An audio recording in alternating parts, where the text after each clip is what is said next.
Hi everyone, I'm Dayana Grace, and today we are with Magic Image Hollywood Magazine, and we have the honor to be with Mark Lester.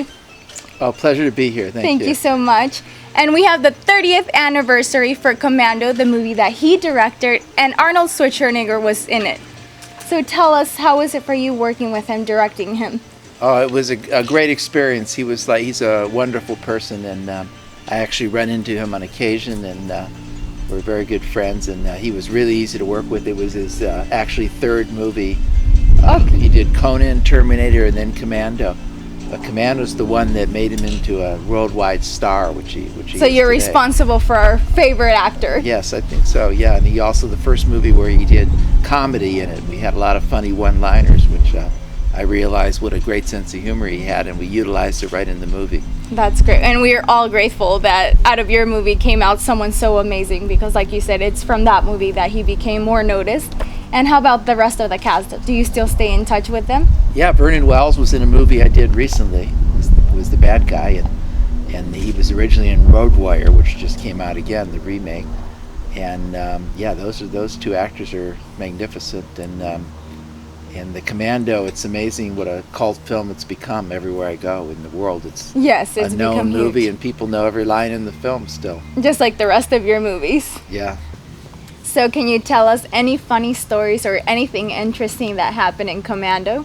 Well, what's really funny is that Arnold was such a huge, muscle man. He could bodybuilder, could lift these huge weights. So in my mind, and never the audience's mind, he was like a superhero. He could do anything. But when you're making the film, the reality and the fantasy of that kind of got mixed up.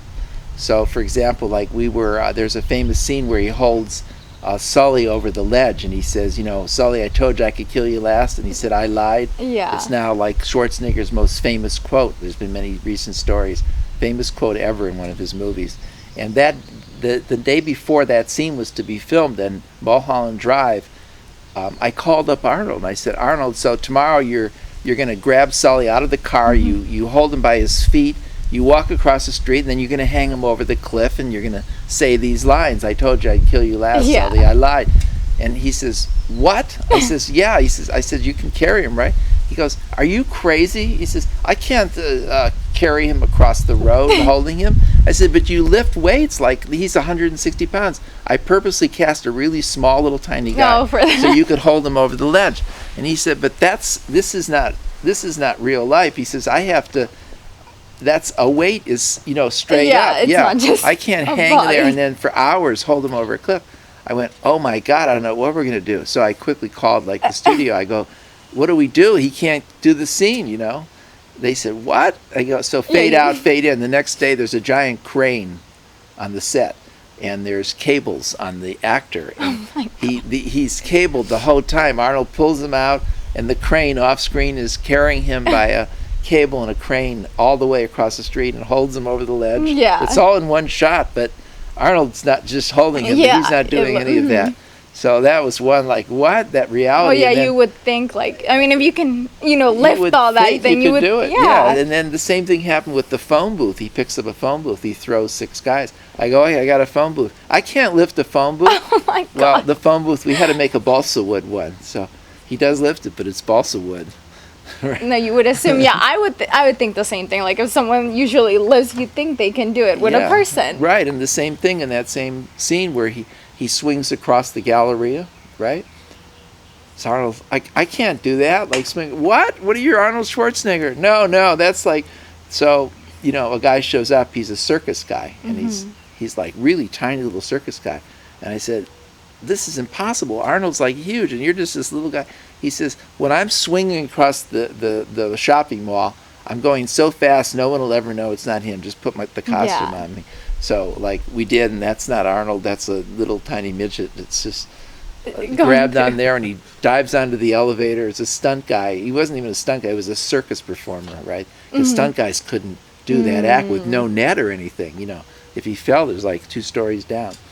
So those are that's some Arnold stories. That's funny. And the night before the first day of shooting, he said we were about to shoot, and he said, "Are you scared? I'm really scared." So Arnold's was a real person. Yeah. Not superhuman. Not superhuman. But I can't believe 30 years have gone by, but here it is. Yeah, it is. So we know Commando is really great, but tell us, what was that one movie that you were like, oh my god, I just love it, I have so much fun with it, I could redo it all over again? Well, I made a movie called Class in 1984, which was Michael J. Fox's first movie. It was with Perry King, Roddy McDowell, Timothy Van Patten. It was about high school violence in America, and the movie was very prophetic. And in fact, in the beginning of the film, there's a whole beginning card that says if we don't stop violence in high schools, it will become much worse, and that happened. And so that movie was a worldwide hit, and it's my favorite movie because I wrote, produced, and directed it, and it became really a cult classic. And we just released the Blu-ray, and I'm remaking the film, so I have a new script for a modern day remake of Class of 1984. That's great, and you've done such a great job. But obviously, out of every greatness, there has to be a mentor, someone you look up to. Who are your mentors? Well, I loved, the great directors, Stanley Kubrick. Clockwork Orange is one of my favorite films, and in fact, in Class of '84, I'm talking about.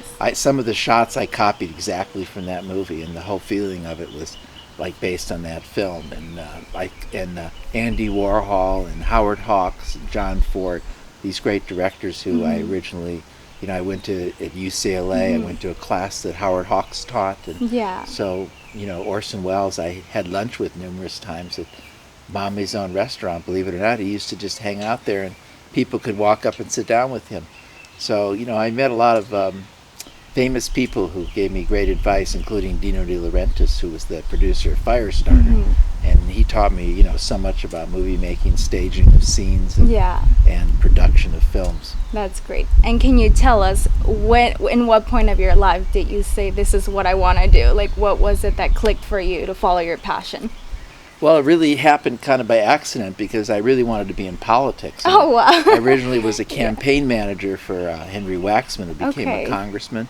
And I was the chairman of youth for Eugene McCarthy, and I worked for with Jerry Brown, and I was involved in politics when I was really young. And then I said, well, I'll make political films. So I made a political film called Trisha's Wedding about Nixon's daughter's wedding. It was a comedy spoof starring all drag queens playing the characters. It became a hit film, and from then on I was like, oh, this is great, entertainment's great. I could keep doing it. Yeah, so I did, the politics was a long way from Truck Stop Women, which I made, back in the early 70s as a drive-in movie.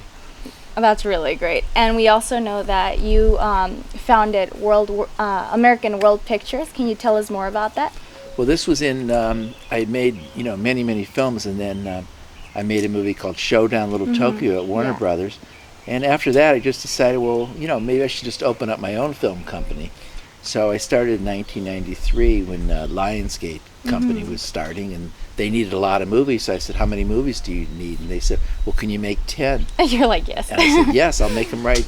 I'll direct them all. Yes. So they put up half the money, and I raised the other half of the money. I made all 10 films. So at that point, I went, wow, but, I need to be a distributor because I was distributing them, but you need other people's movies. So started to acquire movies and develop this company, American World Pictures, which still is here to this day. And I have another company, Titan Global Entertainment, which is now making films. And, I distributed hundreds of movies as well as make some.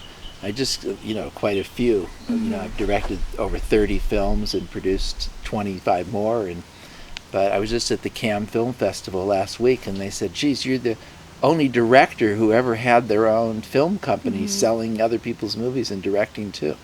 And I guess I made the right decision because I'm still working. Yes, you did. Still shooting to this day. So I've got 4 movies right now that I'm signed to direct because I thought I'd just go back, just direct more and not distribute films as much. So I have Sons of Our Fathers is a mafia movie, a movie called Attraction about terrorism, and a movie called Ghosts of the Black Sea. So I've signed to these movies. They're in pre-production right now. No, that's really great. And you're doing a great job. But I really want to know something.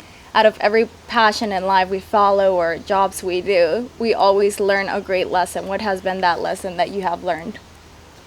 Tenacity. You have to just keep going and going no matter, what people say or what.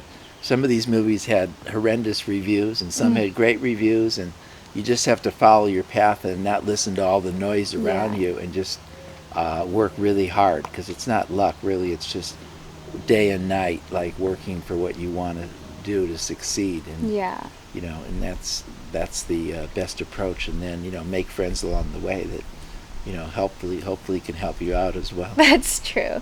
Well, at the moment, I'm sure somebody's watching us right now that has a passion to either be a producer, a director, an actor. And like you said, sometimes you face obstacles, but what's the one thing you would tell that person who's maybe thinking about giving up? Yeah, don't give up. And what I would say is, no matter what, make a film. If you have to make a film with your cell phone that costs $300, do it. If you had to make a short film, I started making a short film, and I didn't even know really what would happen. And this little short film became really successful, and then investors came and said, "Oh, you can make a film, make a bigger one." And then, you just start off, but don't let anything stop you, and don't have any budget in mind or any. You can be the poorest person now and make a film. When I started making films, there were. When I made my first feature film, was Steel Arena in 1973. There were only 200 films made that year. Yeah. Okay, last year there were 10,000 films submitted to the Sundance Film Festival. That's a big difference. Yes, and there's film schools everywhere. But if you have talent, that'll rise above it, the other people that you're competing with. So just use whatever resources you have and make any type of film you can make. If it's 2 minutes long, you have money for that, make 2 minutes. Make 10 minutes, keep going. Yeah, you never know where it's going to take you. Yes, and just then you'll have samples of your work, and then now with the internet you can get your work out everywhere. And then just never give up. And that's hard, because there's so many people say you'll never make it in that business. I just heard Robert De Niro's speech to NYU Film School. He said, "You have the worst degree, you'll never get a job." But but this is like not really true. You can, if you're talented, you'll be able to make it. That's very true. And like you said earlier, before doing the films, you said you were going to do politics. You were thinking of going into politics. Is there anything else, if politics would have not worked out, that you would have gone into? No, I had very few choices. It was that or our movies. But I went into movies to make political films. I really wanted to change the world, so I thought, well, movies, and then whenever I made a film, I always thought, well, how can I put politics in this? Because I ran into Roger Corman along the way, this famous B-movie maker. And he said, yeah, whenever I make a film like Candy Striped Nurses, back then in the 70s, he said, they're forming a union in the hospital, between their sex scenes, right? So he said, no matter what, you put politics in these movies. So I've always remembered that. I always tried to. So it is sort of a so career you're a little in politics, mixing because it, I mix it in there somewhere.